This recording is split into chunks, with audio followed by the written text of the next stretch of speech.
Hola, ¿qué tal? En esta ocasión vamos a hablar sobre los retos de la promoción de la igualdad y la equidad de género.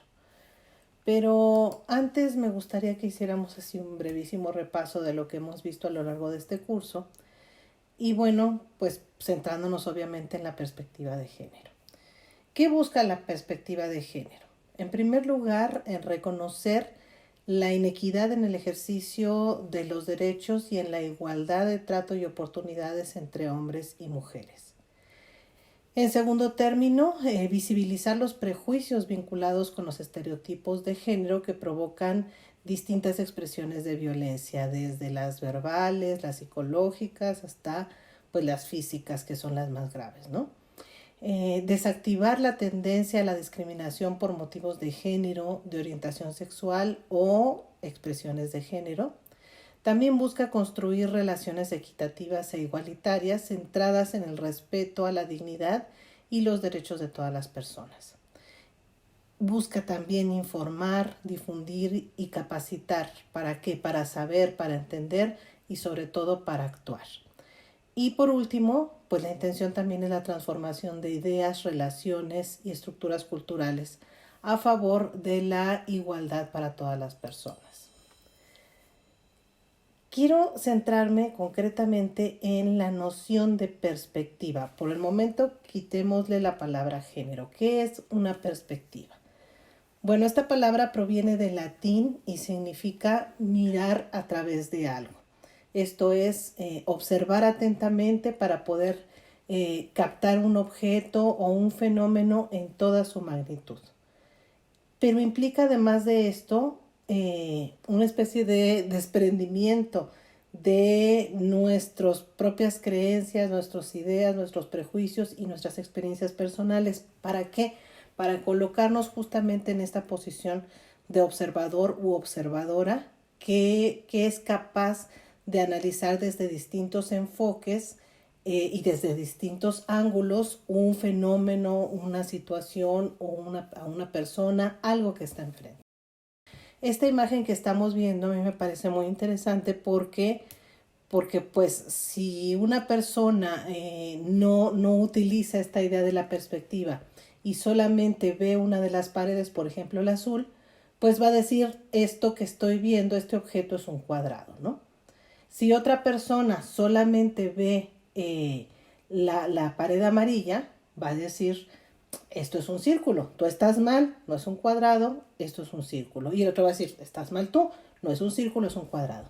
Quien asume esta postura de ver más allá, de asumir una perspectiva, lo que va a hacer es hacerse hacia atrás y va a observar el objeto en la mayor magnitud posible. Y entonces ahí se va a dar cuenta que ni es un cuadrado ni es un círculo, sino que es un cilindro. Algo así pasa con este tema de la perspectiva de género. Y como toda producción cultural humana, pues hay distintas reacciones ante esta perspectiva, ¿no? Podemos tener aceptación, podemos tener indiferencia y podemos tener resistencia. Y esto es este es el primer reto que quiero abordar, ¿no? La aceptación surge cuando justamente nos hace sentido. Nos hace sentido porque concuerda con alguna experiencia, con algún caso conocido y porque por alguna razón tomamos conciencia de que eso es correcto. Por ejemplo, en términos de violencia o de estereotipos de género, pues a una mujer o a un hombre también puede pasar que le han ofendido, le han acosado. Entonces, cuando alguien habla, ¿sabes qué? Que la perspectiva de género trata justamente de prevenir este tipo de violencia, pues hace sentido y dice, bueno, está bien, eso me late, eso me convence, ¿no? Y entonces hay una conjunción y es como fácil pasar a la acción. Pero hay otras personas a las que les es indiferente y estas personas son deberían ser como nuestro foco de interés. ¿Por qué? Porque esta indiferencia pues implica en un primer momento que no les provoca nada, que es un tema lejano, que no se percibe, o hay quienes dicen, yo lo he escuchado de varias personas, o sea, yo hombre no soy violento, no acoso, no maltrato a las mujeres, entonces pues eso, pues no es cierto, ¿no? En mi casa no pasa, ¿no? Y si no pasa en mi casa, no pasa en ningún lado. O mujeres que dicen, no, pues es que yo estoy bien, o sea, a mí me pegan porque me quieren, ¿no? Entonces, ¿qué pasa ahí? Que o efectivamente no hay una indiferencia porque no existe, no hay discriminación, no hay acoso, no hay abuso, no hay chistes machistas, no hay menos sueldo para las mujeres, no hay violencia, no hay feminicidios, no hay desapariciones, etcétera, que eso yo creo que es muy raro, o no se ve porque está normalizada la violencia. Eso puede ser un elemento. O no se quiere ver porque nos confronta. O sea, hay veces que yo veo o puede ser que alguien vea alguna escena de, no sé, de violencia familiar, por ejemplo, y entonces le mueva tanto porque se parece a su historia que dice, no, eso es fantasía, eso es moda, eso no existe, ¿no? Entonces, estas personas son las que tendríamos que enfocarnos para trabajar porque hay una gran posibilidad de abrir y de llevarlas a este otro nivel de decir, a ver, esto sí existe, esto sucede y en el caso de ustedes como servidoras y servidores públicos, pues hay una obligación para atenderlo, ¿no? Entonces, una de las recomendaciones es que, pues ahora que estamos trabajando en este cierre, vayamos identificando también nuestras propias resistencias, ¿no? Qué tanto este tema nos hace ruido o qué tanto este tema nos confronta. El otro punto es la resistencia, o sea, las personas que sienten un rechazo por la perspectiva de género porque asumen que va en contra de sus creencias, porque, bueno, escuchamos o alguien escucha o lee en redes sociales o le cuenta a una vecina o algún conocido que la perspectiva de género busca mal informar o que las niñas tengan relaciones sexuales pronto o que puedan ser niñas o niños, les obliguen, digamos, o sea, un asunto centrado en la desinformación que es, pues sí, aprovechado por distintos grupos religiosos, no todos, y ciertos grupos también de una visión de ultraderecha que denominan incluso la ideología de género. Eso no existe, simplemente no existe, y eso que describen como ideología de género no tiene nada que ver con la perspectiva de género. Y entonces aquí nos enfrentamos a otro reto, que es estas cada vez más frecuentes en redes sociales, sobre todo donde nos estamos acostumbrando a compartir, ya no averiguar, ya no identificar si es información cierta o no. Y entonces el reto es también luchar contra esta inercia que se está generando por personas que no conocen a fondo, ¿no? Entonces tampoco se trata de que ustedes sean quienes difundan y quienes traten de convencer a todo mundo, pero sí importa o sí conviene que tengan en claro que pueden enfrentarse, que en nuestras oficinas, nuestras compañeras o compañeros pueden estar confundidas por estas tendencias, ¿no? Y entonces aquí quiero, por ejemplo, destacar, en la actividad en la que revisamos las condiciones para un servicio público incluyente en el módulo pasado, hicimos una evaluación, ¿no? Y ustedes reiteraron que los grupos que padecen discriminación con más frecuencia son, en primer lugar, las personas indígenas.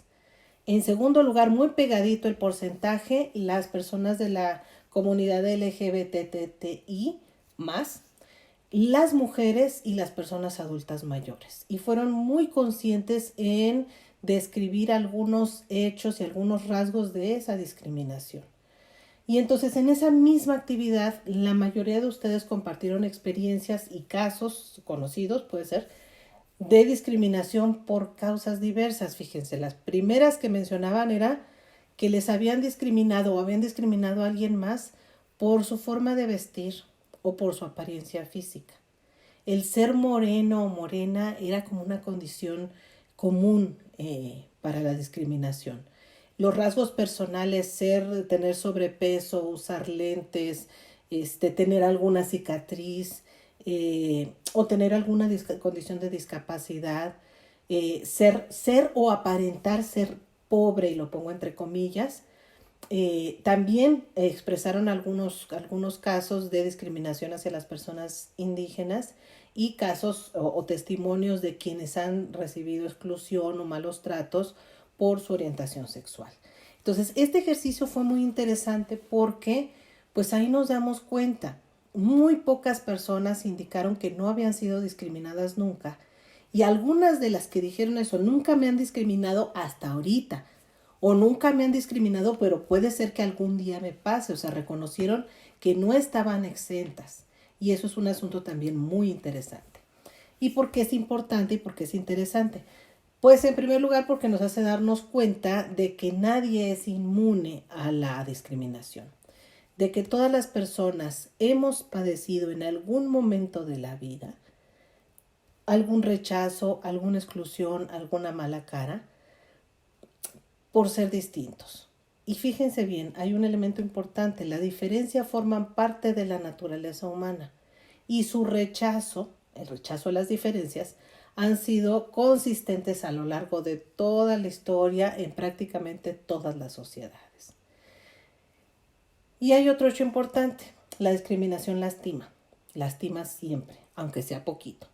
Deja huella y nos afecta en términos emocionales y físicos. Porque aunque lo tengamos resuelto, sintamos que fue algo que ya pasó y que está en el pasado, nos queda siempre esa sensación de que nos puede volver a pasar. A mí me discriminaron muy feo, con agresión física, una vez que estuve en una pasantía en Estados Unidos, en Washington justamente, y bueno, fui la maldita mexicana, regrésate a tu casa, porque iba en una fila en una comida, en un buffet, y olvidé tomar el tenedor. Entonces me di la vuelta tantito, recogí el tenedor y una persona afrodescendiente que iba detrás de mí, bueno, yo no entendí todo lo que me dijo, ¿no? Pero fue muy desagradable y me quedé con esa sensación, y a la fecha no quiero volver a pisar los Estados Unidos en mi vida. Y entonces, ¿por qué? Pues me quedó esa sensación, nunca me habían tratado tan mal y me habían rechazado por ser mexicana. Y así muchos comentaron situaciones similares en ese país, ¿no? Y bueno, el otro punto es que la discriminación es un asunto de desigualdad, inequidad e injusticia. Y por tanto, como lo vamos a ver más adelante, es un asunto que tiene que ver con los derechos humanos. Y al estar hablando de desigualdad e inequidad, es un asunto que también está totalmente vinculado con los temas de la perspectiva de género. Otro elemento importante es que está instalada culturalmente y por eso hay que trabajar mucho para desactivarla. Y bueno, estoy hablando de discriminación porque tiene mucho que ver con el tema de la transversalización de la perspectiva de género. ¿Por qué? Porque las violencias que se cometen contra las mujeres por el hecho de ser mujeres, contra las personas indígenas por ser personas indígenas, o contra las personas de la comunidad LGBTTI más, no son un asunto ajeno, porque a final de cuentas quien ignora, valida o incluso justifica esta situación no percibe su propia vulnerabilidad, ya que la discriminación y la exclusión la padece por ser diferente quien es diferente, y todas las personas tenemos algo, un rasgo que nos hace ser diferentes. Y aquí entra en juego, como les decía, la perspectiva. Porque este hecho va más allá y de forma objetiva, porque es un asunto de derechos humanos, como vimos en el primer en el primer módulo. Recordemos, hablando de los derechos humanos, recordemos que además de ser universales y ser intransferibles, son también interdependientes e indivisibles. Eso es que es como una masa, como una bola, como una molécula que está unida, ¿no? O sea, no podemos separar el derecho a la educación y dejarlo por allá afuera. ¿Por qué? Porque está vinculado con el derecho a la identidad, o con el derecho a la salud, o con el derecho al desarrollo, etc. Y entonces, cuando defendemos un derecho, en realidad los estamos defendiendo todos.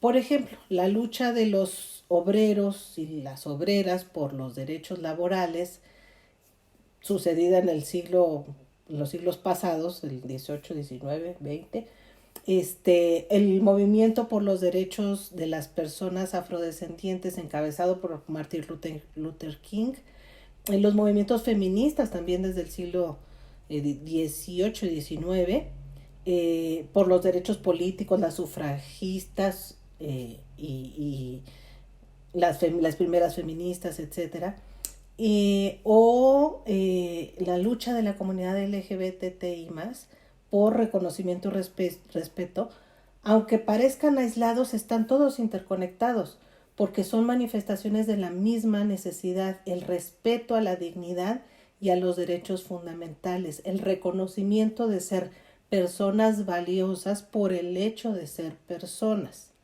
Entonces, no hay manera de trabajar un derecho aislado. Por eso, como vamos a ver más adelante, cuando abonamos a la igualdad, en realidad estamos trabajando en este caso particular para la igualdad de las mujeres con respecto a los hombres, pero termina siendo, a final de cuentas, la igualdad de las personas entre todas las personas.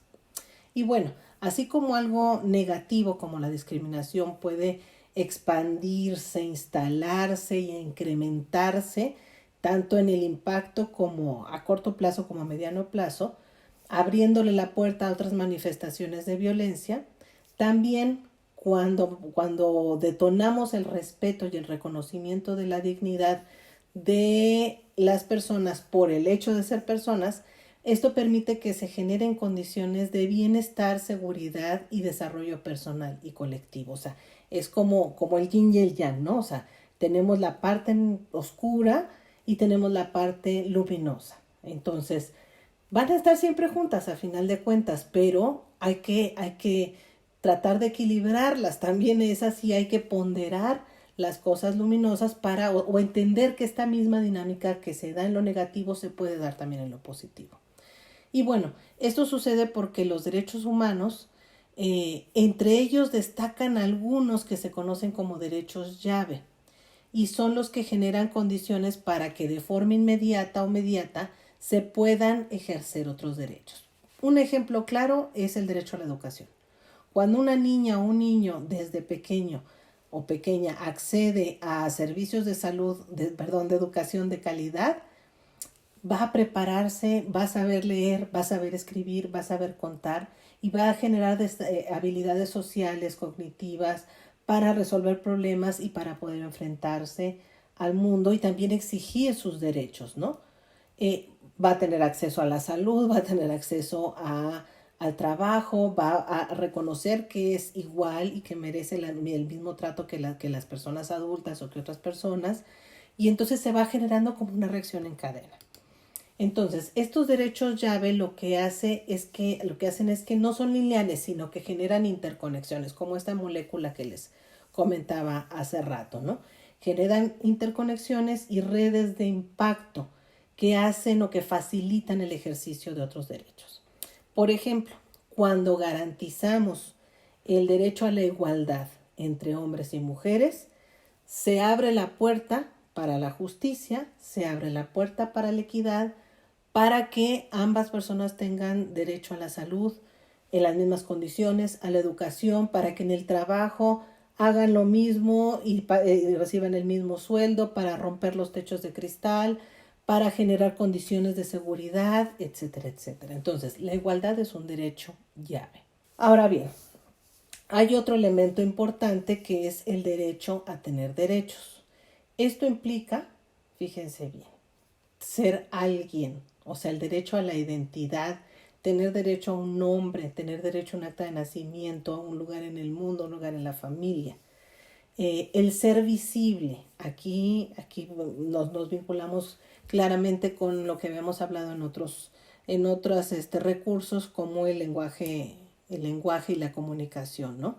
Lo que no se nombra no existe y por tanto se olvida, se descuida, se vulnera. Por eso es importante que nombremos a las mujeres, a los hombres, a las niñas y a los niños. a ambos, no nos cuesta más que un ratitito decir una palabra más o un artículo más. El lenguaje inclusivo no es solamente decir todas, todes, usar una arroba, usar una cruz, es mencionar, es visibilizar, es nombrar a quienes históricamente no hemos sido nombradas, que en este caso somos las mujeres y también por supuesto las personas no binarias. Pero bueno, eso lo podemos ver en otro curso. El derecho a tener derechos también tiene que ver con el ser escuchado o ser escuchada en opiniones, en necesidades y en demandas. O incluso en esta idea que se tiene muy clara ya en el sistema judicial del creerle a la víctima, sobre todo cuando se trata de asuntos o de delitos que tienen que ver con la violencia sexual.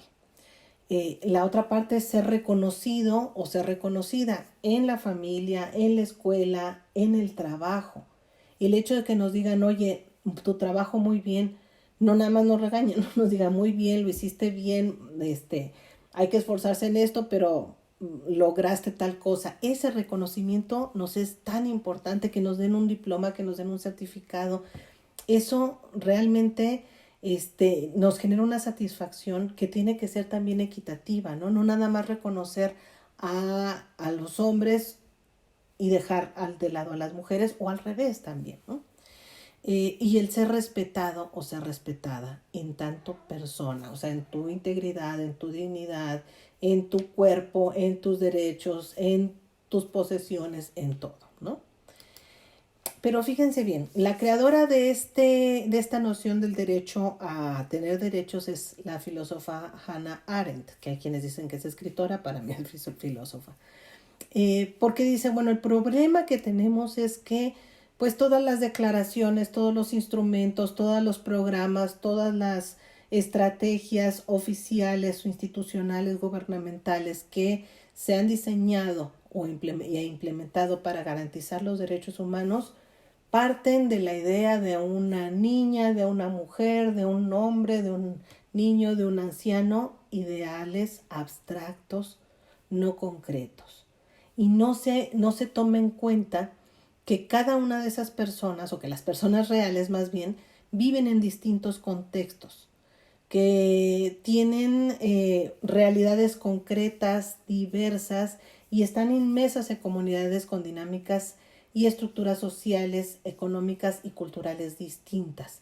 Por eso está bien que tengamos estrategias globales, estrategias que cubran integralmente, pero siempre hay que procurar analizar el caso o ver a la persona como una persona individual con ciertas características, ¿no? Ese es otro de los retos que tenemos en torno a la perspectiva de género y a su transversalización. Bueno, sin embargo, ante este reto contamos con un recurso que yo diría casi que es nuestra arma secreta, que son ustedes, que son las personas, que son las servidoras y los servidores públicos. ¿Por qué? Porque sabemos que la transversalización de la perspectiva de género se manifiesta principalmente a través de acciones institucionales. Como vimos en las cápsulas, bueno, a través de programas como las becas o de festejos especiales como el Día Naranja, o el hecho de que pongan autobuses exclusivos para mujeres para evitar el acoso en el transporte, este tipo de cosas, ¿no? Pero realmente quien opera esas acciones que buscan favorecer la equidad en todas las áreas de la vida pública, pues son personas. Aquí tenemos el gran reto de que si esas personas están convencidas o lo hacen por seguir una instrucción. En cualquiera de los casos estaría bien, pero lo ideal sería eso, que hubiera realmente un convencimiento de que tenemos que trabajar, o el compromiso de trabajar por el reconocimiento de la igualdad de todas las personas, es de todas y todos, ¿no? Y bueno, aquí quiero regresar a su voz, a lo que ustedes nos han compartido, ¿no? A lo que han propuesto en distintas actividades de este curso, como los diagnósticos, las evaluaciones, las propuestas de acción, etcétera. Y lo hago porque me interesa mucho destacar que cuando hemos preguntado qué más se puede hacer para hacer efectiva la transversalización de la perspectiva de género, muchas y muchos de ustedes asumieron un papel activo e hicieron propuestas muy interesantes, concretas, para transformar tanto la dinámica como la convivencia y los procesos administrativos de sus áreas. Propusieron, por ejemplo, iniciativas de capacitación horizontal. Esto es entre colegas de forma, o sea, ya sea formalmente o más coloquial, más entre los descansos, más entre el cafecito, hablar del tema, contar historias, hacer círculos de apoyo en las áreas, pues donde digan, ¿sabes qué? Pues a lo mejor terminé con mi novia y me siento bien triste y quiero hablar con alguien, pues entonces hablemos, ¿no? O siento que me está violentando porque me cela, me agarra el celular, me controla, hombres, mujeres, da igual, ¿no? Otras acciones fueron que me pareció muy interesante, mucha gente que dijo, yo asumo el compromiso. Yo lo que voy a hacer es cuando vea a alguien que dice un chiste misógino, sexista, voy a decirle, ¿sabes qué? No me voy a enojar, no le voy a gritar, pero sí le voy a decir, le voy a explicar por qué está mal que lo esté haciendo, ¿no? Y luego hablaron también, bueno, es muy común que en este tipo, cuando preguntamos qué hace falta, la respuesta casi natural sea cursos, o talleres, o conferencias, o capacitación. Y es algo que pues se está ofreciendo continuamente por parte, en este caso, de la Unidad de Género de la Secretaría de Educación. Pero en este asunto particular destacaron cursos que tuvieran que ver con la reflexión, con historias personales y con lo que pasa justamente en la realidad. Y eso por eso me llamó mucho la atención, que tiene que ver con este derecho a tener derechos. ¿Por qué? Porque estamos hablando de personas reales, contextos reales, situaciones reales. Y eso es un gran avance. La difusión continua de información también fue parte de las propuestas que hicieron, y el reconocimiento de los logros y avances por área y a nivel secretaría. Eso también creo que es una cosa muy importante, porque así como las personas necesitamos ese palmadita en la espalda de decir vas bien, pues también como áreas o como equipos de trabajo es importante este reconocimiento. Entonces, esto es un ejemplo de que la perspectiva de género se transversaliza no solo desde el ámbito institucional, sino desde el compromiso de las y los servidores públicos. Y eso vale una felicitación que les hago llegar con mucho afecto. Y bueno, por último, además de agradecerles su participación, les pediría por favor que identificaran los retos y las resistencias y las posibles trabas que enfrenta la perspectiva de género en esas personas y contextos reales, en sus áreas, no en lo abstracto, sino en lo concreto, para que las consideren dentro de su estrategia o acción para la transversalización de la perspectiva de género, que es el trabajo con el que vamos a cerrar este curso. Aún están a tiempo para entregar. Por favor, les pido que no lo dejen como echen en saco roto. Estamos muy a tiempo y por favor hay que cerrar bonito. Gracias, muchas gracias y seguimos en contacto.